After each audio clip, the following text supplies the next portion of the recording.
ลังแรงบันดาลใจในตัวเองเราต้องมากเพียงพอและเราต้องประสบความสำเร็จไปด้วยกัน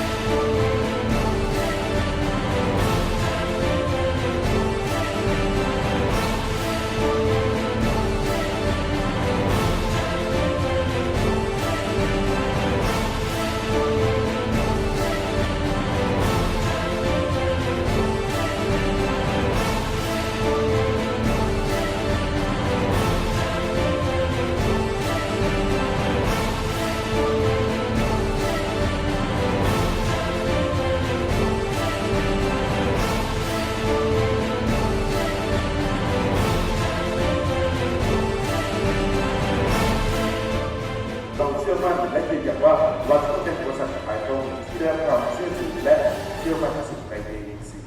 เมื่ออย่างที่วันนี้10 กว่าปีในประเทศลาวประธานรู้สึกภาคภูมิใจประธานรู้สึกมีความยินดี